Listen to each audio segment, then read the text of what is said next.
उसने कोई नया काम शुरू किया, ये पूरी दुनिया के लिए, इतिहास के लिए पन्नों में दर्ज होता रहा, नई चीज आती रही। अब बिना वक्त बर्बाद किए मैं इस शेर के साथ उस शख्स को दावत देना चाहता हूं कि जब से मैं चला हूं मंजिल पे मेरी नजर है, इन आंखों ने कभी मील का पत्थर नहीं देखा।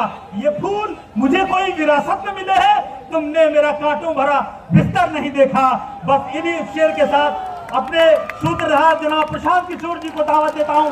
तालियों की गड़गड़ाहट रुकनी नहीं चाहिए। तालियां तालियां। जय बिहार, जय जय बिहार, जय बिहार, जय बिहार। जय बिहार।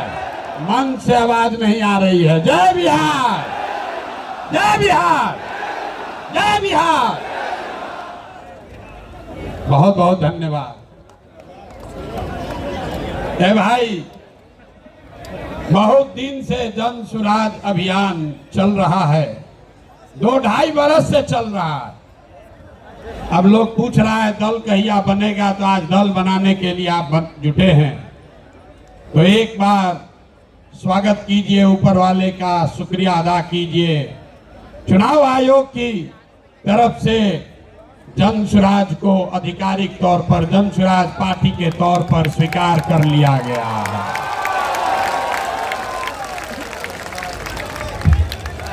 नाम ठीक है। चुनाव आयोग के कहने से नहीं होगा। चुनाव आयोग, अगर आप नहीं मानेंगे तो फिर से चुनाव आयोग में प्रयास किया जाएगा। जन सुराज पार्टी नाम ठीक है? ठीक है भाई, सबने अप्रूव कर दिया ना? कहा कि हाथ बिना उठाए कीजिएगा तो होगा। हाथ उठाकर बोलिए, कर दिया अप्रूव। दल का नाम क्या है? दल का नाम क्या है? अब आपका परिचय भी कराना है। आज बहुत लोग बैठेगा, अपने आप को जो राजनीति का विशेषज्ञ बताता है। अरे हमारे पत्रकार बंधु लोग बैठे हैं, ये पूछेगा कि अगड़े आए थे कि पिछड़े आए थे, दलित आए थे, हिंदू आए थे कि मुसलमान आए थे। जन सुराज के इस स्थापना दिवस में कौन आया था? तो अभी हम आपको बताते हैं कौन आया था। यहाँ बैठे हुए लोग, यहाँ आप जितने लोग आए हैं, यहाँ अगड़े भी आए हैं, यहाँ पिछड़े भी आए हैं, यहाँ दलित समाज के लोग भी आए हैं, यहाँ हिंदू भी आया है, यहाँ मुसलमान भी आया है, यहाँ बिहार का वो शख्स आया है जिसने ये तय किया है कि जिस राज्य को ज्यादातर दल और नेताओं ने न सुधर पाने वाला राज्य मानकर इसके हवाले छोड़ दिया है, उसको सुधारने का जिम्मा आप जैसे लोगों ने उठाया है। और ये नारा क्यों लगाते हैं? जय बिहार, जय जय बिहार का नारा क्यों लगता है? ये इसलिए लगता है कि आप ये वो समूह है जिसने तय किया है कि अपने जीवन काल में हम लोग ऐसा बिहार बनाएंगे कि देश दुनिया में कोई आदमी बिहार और बिहारी को गाली नहीं दे पाएगा। होना चाहिए ना भाई? आपका परिचय ठीक है ना? तो जन सुराजी कौन हुआ? जो चाहता है कि बिहार का पुराना गौरव, ये ज्ञान की भूमि, लोकतंत्र की जननी, आपके हमारे माँ बाप और पूर्वजों की इस जमीन को का जो गौरव वापस लाने के लिए संकल्पित लोग हैं, ये उनकी सभा है। लोग फिर पूछेगा इनका विचार क्या है? ये वामपंथी है कि दक्षिणपंथी है? यहाँ पर तो समाजवादी भी आए हैं, गांधीवादी भी आए हैं, बाबा साहब अम्बेडकर को मानने वाले लोग भी जुटे हैं, और भाजपाई भी संघ में जाने वाले लोग भी जुटे हैं। 5 टाइम नमाज पढ़ने वाले मुसलमान भी आए हैं, और शाखा चलाने वाले शख्स भी आए हैं। तो हम लोग की विचारधारा क्या हुई? जन सुराज की विचारधारा जो महात्मा गांधी ने जो बात बताई जो गुरुदेव रविंद्रनाथ टैगोर ने सिखाया, जो बाबा साहब अंबेडकर ने बताया, जन स्वराज्यों क्या विचारधारा हुई मानवता, मानवता से आगे बढ़कर कोई बात नहीं है। मानव मानव में, आदमी आदमी में जाति धर्म वर्ग के आधार पर भेदभाव नहीं होना चाहिए। ह्यूमन फर्स्ट, ये आपकी हुई विचारधारा। और आपका उद्देश्य क्या है? क्यों जुटे हैं हम लोग? इसलिए नहीं जुटे हैं, इसलिए नहीं जुटे हैं कि किसी को मुख्यमंत्री बनना है, किसी को एमएलए बनना है। वो तो कई बरस से आप बनाते रहे हैं। इस उद्देश्य से आप जुटे हैं कि अपने जीवन काल में एक ऐसा बिहार देखें जिस दिन हरियाणा, पंजाब, गुजरात, महाराष्ट्र से लोग बिहार में रोजी रोजगार करने आए, तब मानेंगे कि बिहार में विकास हुआ। होना चाहिए कि नहीं होना चाहिए? होना चाहिए तो हाथ उठाइए सब लोग, बताइए होना चाहिए कि नहीं होना चाहिए? होना चाहिए। तो होगा कैसे? रास्ता तो पते नहीं। जो आता है कह रहा दूसरे नेता को गाली दे रहा, कह रहा हम आएंगे तो इसको कर देंगे। हम आपको जन सुराज में गांव गांव जाकर बता रहे हैं, ऐसा मंत्र सिखा रहे हैं कि वोट जिसको देना है दे दो, वोट जिसको देना है दे दो, लेकिन जो जन सुराज का मंत्र सीख कर दोगे तो और कुछ हो या न हो, आपके बच्चों के लिए पढ़ाई रोजगार जरूर हो जाएगा। होना चाहिए ना? ऐसे सूत कर बैठिएगा तो बात नहीं करेंगे, गला फंसा हुआ है। होना चाहिए कि नहीं होना चाहिए? और कुछ हो या नहीं, पढ़ाई रोजगार होना चाहिए कि नहीं होना चाहिए? कैसे होगा? ये प्रश्न है। लोग पूछ रहा है जन सुराज कैसे करेगा? कांग्रेस से नहीं हुआ, लालू जी से नहीं हुआ, नीतीश से नहीं हुआ, मोदी जी से नहीं हुआ, तो प्रशांत किशोर कैसे कर देगा? हम आपको बता रहे हैं कैसे होगा। अभी 2 मिनट में सबको दिखाएं कैसे होगा। सीखना है ना भाई? सीखे तो आप लोग गांव गांव में हैं, लेकिन एक बार उसको हम लोग रिवाइज करेंगे। अभी सब लोग, अभी इतना मीडिया वाला लोग लगाया है, सबके सामने जन सुराज का सूत्र देखिए कि कैसे आप वोट चाहे किसी को दीजिए, आपके बच्चों के लिए पढ़ाई रोजगार होगा। तो जो इस सवाल रास्ते को फिर से सीखना समझना चाहता है, उसको 3 सवाल का जवाब देना है। जितने लोग आप यहाँ बैठे हैं, खड़े हैं, इधर भी और इधर भी, सबको हाथ उठाकर बताना है, बिहार में और कुछ हो या न हो, आपके हमारे सबके बच्चों के लिए अच्छी शिक्षा और रोजगार होना चाहिए या नहीं होना चाहिए? उठाइए हाथ, जोर से बोलिए, वीडियो में रिकॉर्ड होना चाहिए। होना चाहिए कि नहीं होना चाहिए? होना चाहिए। अरे भाई, आप तो सब लोग इतना समझदार है, तो हुआ कैसे नहीं? तब जितने लोग आप यहाँ आए हैं, सब आदमी एक बार जरा अपने अपने बच्चों का चेहरा याद कर लीजिए, अपने अपने बच्चों का चेहरा याद कर लीजिए और जरा सोचकर बताइए कि आपने अपने जीवन में, किसने अपने जीवन में अपने बच्चों के पढ़ाई और रोजगार के लिए एक बार भी वोट दिया है? देखिए पूरा सन्नाटा, देखिए सन्नाटा। यहां सब लोग चाहते हैं कि पढ़ाई या रोजगार होना चाहिए, लेकिन पढ़ाई या रोजगार आज तक मिला नहीं। और क्यों नहीं मिला? क्योंकि आपने उसके लिए वोट नहीं दिया। अब कोई खड़ा होके कहेगा, आप में से कई लोग बहुत विद्वान हैं, वो कहेगा, ये भैया बिहार में तो सब नेता धूर्त है, बदमाश है, सबको ठगा है, इसका क्या गारंटी है कि अगर हम लोग पढ़ाई रोजगार के लिए वोट देंगे तो ये हम लोग को मिल जाएगा? हम अभी 2 मिनट में आपको दिखाएंगे, आपके आंख के सामने, कि चाहे आप वोट लालू जी को दीजिए कि नीतीश को, मोदी को दीजिए या जन सुराज को, जो रास्ता अभी दिखाएंगे आपके आंख के सामने दिखेगा, आपके बच्चों को पढ़ाई रोजगार मिलेगा ही मिलेगा। सब लोग जरा सोच के बताइए, सही बात बोलेंगे तो हाँ बोलिएगा जोर से, गलत बोलेंगे तो ना बोलिएगा। पूरे बिहार में आपके गांव पंचायत में भी बहुत सारे लोगों ने 5 किलो अनाज के लालच में मोदी जी को, भाजपा को वोट दिया है। तो बिहार में चाहे जितना चोरी भ्रष्टाचार है, 1 किलो चोरी करके 4 किलो अनाज लोगों को मिल रहा है कि नहीं मिल रहा है? जोर से बोलो भैया, मिल रहा है कि नहीं मिल रहा है? जोर से बोलिए, ना बोलिएगा छोड़ देंगे यहीं पर। 4 किलो अनाज मिल रहा है कि नहीं मिल रहा है? आपने, हमने वोट दिया हिंदू मुसलमान बन के।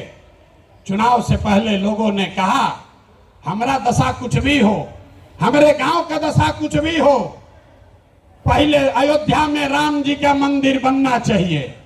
तो आपके गांव में, बिहार के गांव में, शहर में नाली गली नहीं बना, स्कूल अस्पताल नहीं हुआ, फैक्ट्री नहीं लगी, लेकिन अयोध्या में राम जी का मंदिर बना है कि नहीं बना है? इधर जो बैठे इनसे भी पूछ रहे हैं, हाथ बैठा गिराए हुए, बना है कि नहीं बना है? अरे राम जी का मंदिर बना कि नहीं बना? आपने, हमने वोट दिया, कई लोगों ने लालू जी को। लोगों ने कहा कि कुछ भी हो, लालू जी के राज में पिछड़ों को, गरीबों को, वंचितों को आवाज और सम्मान मिला। तो लालू जी के राज में सड़क, बिजली, पानी नहीं मिला, बच्चों को पढ़ाई रोजगार नहीं हुआ। लेकिन जो लोग भी बिहार को जानते हैं उसको ये मानने में गुरेज नहीं है कि लालू जी के राज में गरीब और पिछड़ों को आवाज और सम्मान मिला कि नहीं मिला? हाथ उठाकर बताइए, मिला कि नहीं मिला? कई लोगों ने वोट दिया नीतीश कुमार को, कहा कि बिहार में हमको सड़क, बिजली, पानी चाहिए। तो नीतीश के राज में इसी बदहाल बिहार में बिजली का बिल 2000 आए चाहे 6000, स्मार्ट मीटर भले आपके गर्दन को दबा के लगा रहा है, लेकिन घरे घरे बिजली आया है कि नहीं आया है? अरे बिजली आया है कि नहीं? हाथ उठाओ, आया है कि नहीं आया है? आपने, हमने वोट दिया मोदी जी को सिलेंडर के लालच में। तो यहाँ पर सिलेंडर का दाम 1000 हो कि 1200, घरे घरे सिलेंडर बटा है कि नहीं बटा है? अरे बटा है कि नहीं बटा है? यहाँ का आदमी दोबारा कहने पर बोलता है, बोलिए बटा है कि नहीं बटा है? आपने, हमने वोट दिया, कई लोगों ने मोदी जी का भाषण सुन के कि मोदी जी गुजरात में बड़ा विकास किए हैं। तो भैया गुजरात में तो विकास हो रहा है, पूरे देश का पैसा ले जाकर मोदी जी गुजरात के गांव गांव में फैक्ट्री लगा रहे हैं, और पूरे बिहार से आपके, हमारे बच्चे गुजरात में जाकर नौकरी मजदूरी कर रहे हैं कि नहीं कर रहे हैं? अरे भाई, तो कौना बात पर आप और हम वोट दिए हैं जो नहीं मिला? आपने खुद कहा अपने बच्चों के नाम पर कि भैया हम लोग अपना जीवन में पढ़ाई रोजगार के लिए वोट नहीं दिए। यही बात जन सुराज बता रहा, यही जन सुराज का मंत्र है। वोट आप किसको देते हैं इसका कोई महत्व नहीं है, महत्व इस बात का है कि वोट किस बात के लिए देते हैं। आपने अनाज के लिए वोट दिया तो अनाज मिल रहा है, मंदिर के लिए वोट दिया, मंदिर बना है, आवाज के लिए वोट दिया तो लालू के राज में आवाज मिला है, बिजली के लिए वोट दिए तो नीतीश के राज में बिजली आया है, गुजरात के विकास के लिए वोट दिए तो गुजरात में विकास हुआ है। लेकिन आप में से किसी ने अपने बच्चों के पढ़ाई रोजगार के लिए किसी को वोट नहीं दिया, इसीलिए बिहार के बच्चे अनपढ़ और मजदूर रह गए। ये बात समझाने का अभियान का नाम है जन सुराज कि मेरे भाई, अगर पढ़ाई और रोजगार चाहिए तो एक बार पढ़ाई या रोजगार के लिए वोट देना होगा। अगर अपने बच्चों का विकास चाहिए तो अपने बच्चों के लिए वोट देना पड़ेगा।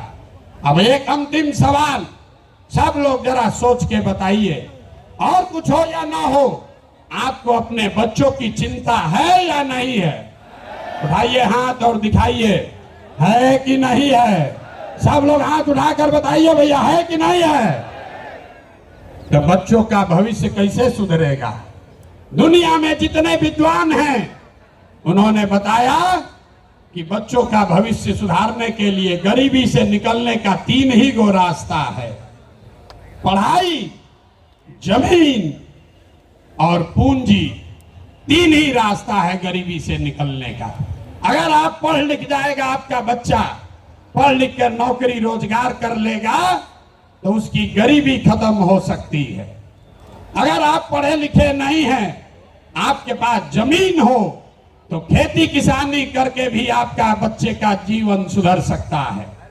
और अगर दोनों नहीं है तो पैसा पूंजी अगर हो, कोई आपको कर्ज भी दे दे तो कोई ना कोई छोटा मोटा रोजी रोजगार दुकान व्यापार करके भी आप अपना जीवन सुधार सकते हैं।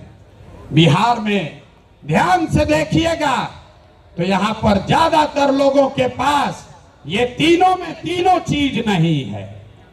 यहाँ रहने वाले जितने गरीब लोग हैं उनके बच्चों के पास पढ़ने का कोई सुविधा ही नहीं है। गरीब का बच्चा जा रहा है पढ़ने, वहां पढ़ता नहीं है, खिचड़ी खाया और घरे चला आया। कॉलेज में खिचड़ी नहीं बट रहा है लेकिन वहां से डिग्री बट रही है। बिहार के शिक्षा व्यवस्था का हाल यह है, स्कूल से खिचड़ी और कॉलेज से डिग्री बट रहा है, पढ़ाई दोनों में कहीं नहीं हो रहा है। तो अगर पढ़ाई चाहिए क्योंकि यही रास्ता है गरीबी से निकलने के लिए, तो बिहार में सबसे ज्यादा पैसा शिक्षा पर खर्च होना चाहिए। इसलिए जनसुराज कह रहा है कि जब हमारी व्यवस्था बनेगी तो 1 घंटा के अंदर शराबबंदी को उठाकर फेंक देंगे। 1 घंटा के अंदर शराबबंदी को उठाकर फेंक देंगे। अब लड़का को बुझाया नहीं कि भैया शराबबंदी और पढ़ाई का क्या लेना देना, हम बताते हैं क्या लेना देना है।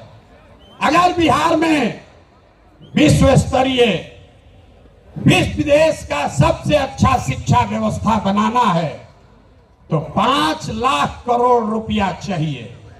5 लाख करोड़ रुपया चाहिए अगले 10 वर्ष में, तो देश का सबसे अच्छा शिक्षा व्यवस्था बिहार में बना दिया जाएगा। और ये 5 लाख करोड़ रुपया आएगा कैसे? ताली मत बजाइए, समझिए। जो शराबबंदी हटाएंगे तो ये तय किया कि शराब से आने वाला टैक्स का पैसा वो बजट में नहीं जाएगा, नेताजी के सुरक्षा के लिए नहीं खर्चा होगा, सड़क बिजली पानी के लिए नहीं होगा।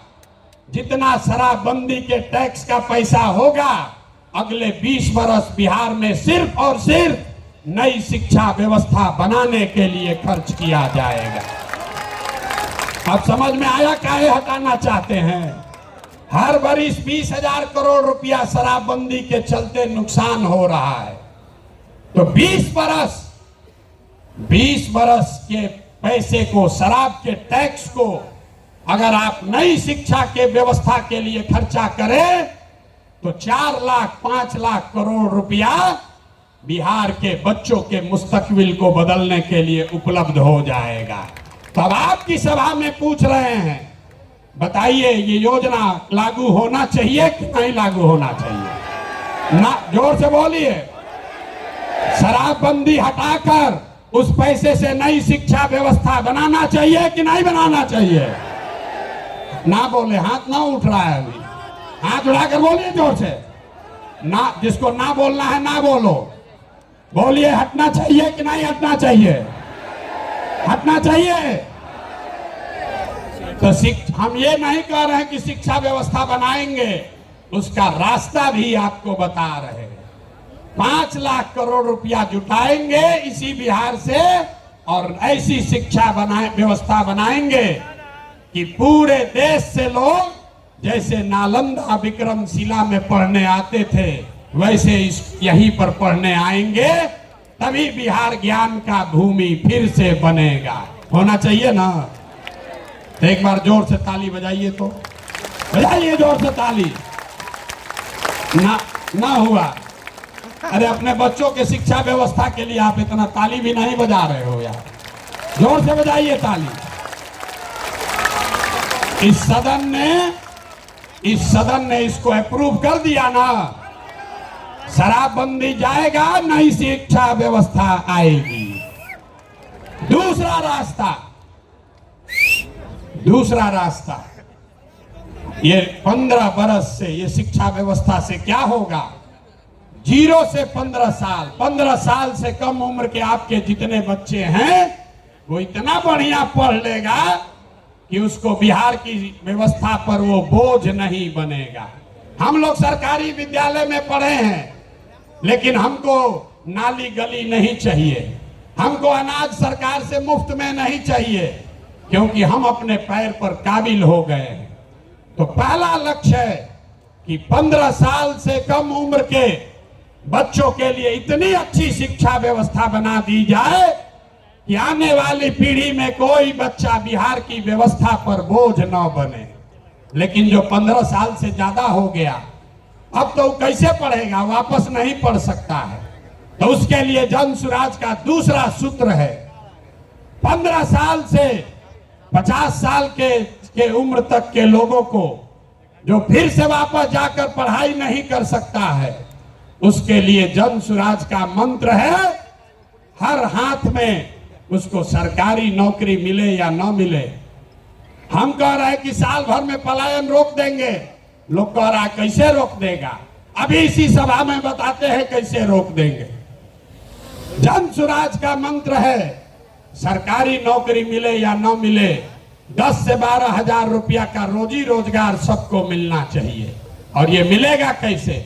ये मिलेगा पूंजी के ताकत से। ये पूंजी आएगा कहां से? हम मन से कह रहे हैं, हमको विशेष राज्य का दर्जा नहीं चाहिए, हम लोग भिखारी नहीं हैं। हम आपको बताते हैं रास्ता, हमको नहीं चाहिए दिल्ली की मेहरबानी। बिहार के लोगों में, आपके बाजुओं में, हम लोग के दिमाग में सरस्वती की इतनी कृपा है कि हम लोग अपना रास्ता खुद बनाएंगे। वो लोग हमको क्या देगा? बिहार से हम लोग उनकी मदद करेंगे। तो रास्ता आपको बताते हैं। पिछले साल बिहार में हमने बिहार की जनता ने बिहार के बैंकों में पैसा जमा किया, 4,61,000 करोड़ रुपया। हमने मिलकर कितना पैसा जमा किया?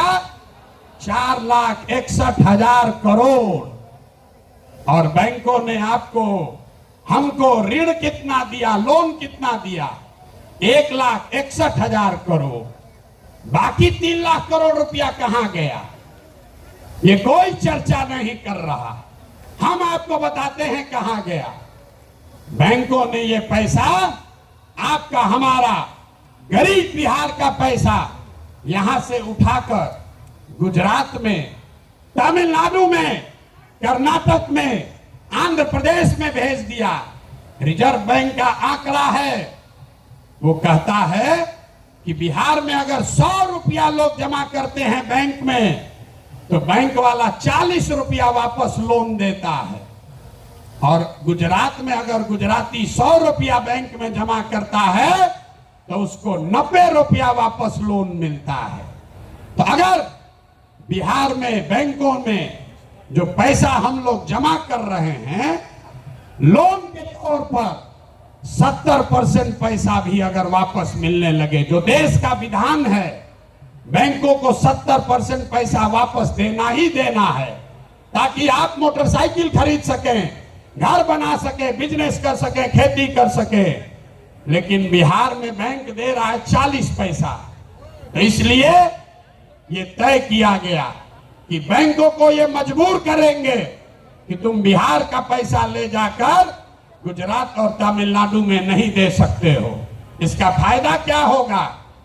हर साल 2.5 लाख करोड़ रुपया, ध्यान रखिए, हर साल 2.5 लाख करोड़ रुपया बिहार के युवाओं को, यहाँ के किसानों को, यहाँ के महिलाओं को रोजी रोजगार करने के लिए लोन के तौर पर 4% सालाना ब्याज पर दिया जाएगा, ताकि हर आदमी अपने अपने घर में रोजी रोजगार कर सके। अब आप बताइए कि ये होना चाहिए कि नहीं होना चाहिए? हाथ उठाकर जोर से बताइए, इतने जोर से बोलिएगा, होना चाहिए कि नहीं होना चाहिए? हम लोग का रुपया गुजरात के आदमी को मिलना चाहिए, कर्नाटक के आदमी को मिलना चाहिए कि बिहार के लड़कों को मिलना चाहिए? जोर से बोलिए। जब हम लोग गुलाम थे तो क्या होता था? कपास का खेती हुआ बिहार में, फैक्ट्री है इंग्लैंड में, वहां फैक्ट्री में कपड़ा बना और वापस आकर फिर इसी देश में बिकता था। इसी के खिलाफ गांधी जी ने आंदोलन शुरू किया था। तो ये जन स्वराज का आंदोलन है कि हमारा पैसा, बिहार के लोगों का पैसा, हमको बाहर का पैसा नहीं चाहिए, लेकिन कम से कम जो हम लोगों का पैसा है वो तो हम लोग को मिलना ही चाहिए। मिलना चाहिए ना भाई, मिलना चाहिए ना। तो 2.5 लाख करोड़ रुपया अगर सीडी रेशियो को, क्रेडिट डिपॉजिट रेशियो को सुधार दिया जाए तो बिहार के महिलाओं को, युवाओं को 2.5 लाख करोड़ रुपया अलग से हर साल मिलने लगेगा। और तीसरा संकल्प, तीसरा रास्ता, बिहार में जितना बुजुर्ग आदमी है अब वो न पढ़ सकता है न रोजी रोजगार कर सकता है, तो जन स्वराज का संकल्प है कि 60 वर्ष से ज्यादा उम्र के हर महिला पुरुष को कम से कम 2,000 रुपया महीना पेंशन जरूर दिया जाए, ताकि कोई भी हम लोग का माँ बाप, चचा भैया, कोई गरीब आदमी कम से कम इज्जत से जरूर रह सके। आइए, पूरा अगर बिहार के सारे बुजुर्गों को ये याद रखिए, ये प्रशांत किशोर का जुबान है, अगर कह रहे कि मिलेगा तो इसका पूरा गुणा गणित किए हैं। अगर बिहार में 60 वर्ष से ज्यादा उम्र के हर महिला पुरुष को 2,000 रुपया देना है तो हर साल करीब करीब 6,000 करोड़ रुपया सालाना लगेगा। बिहार सरकार का बजट है 2.5 लाख करोड़ रुपया, तो 2.5 लाख करोड़ रुपया में से 6,000 करोड़ रुपया आपके हमारे बुजुर्गों के लिए खर्चा होना चाहिए कि नहीं होना चाहिए? हाथ उठाकर बताओ यार, मुंह से बताओ, होना चाहिए, होना चाहिए। तो ये तीनों स्कीम पास कर दिए ना, तीनों स्कीम पास कर रहे हैं ना, ये तीनों स्कीम पास हुआ ना, तो बच्चे का जीवन सुधरा पढ़ाई से, युवाओं का जीवन सुधरा पूंजी से, बूढ़ों का जिंदगी सुधरा 2,000 रुपया पेंशन से, बच गए हमारी महिलाएं और किसान। यहाँ का किसान बहुत परेशान है। और नीतीश कुमार आजकल एक नया रोग छोड़ रहे हैं, सर्वे करा रहे हैं, घर घर में गोली चलवा देगा, भाई बहन, चचा भतीजा, बाबूजी भैया सब में मारा मारी करवा दिया है। कराया है कि नहीं कराया है? अपना खतियान निकालने के लिए लोगों को 2-2, 4-4 हजार रुपया घूस देना पड़ रहा है। और एक सीओ और DCLR यहाँ पर 1 महीना में जब से सर्वे शुरू हुआ है, हमको गांव गांव में लोग बता रहे हैं 50 लाख से 1 करोड़ रुपया लोगों से वसूली हो गया। हुआ है कि नहीं हुआ है? जरा बताइए तो, हुआ है कि नहीं? हुआ है ना, हुआ है ना। तो हम लोग का ये डिमांड है, जन स्वराज की ये सोच है कि सर्वे से नहीं, यहाँ भूमि सुधार लागू होना चाहिए।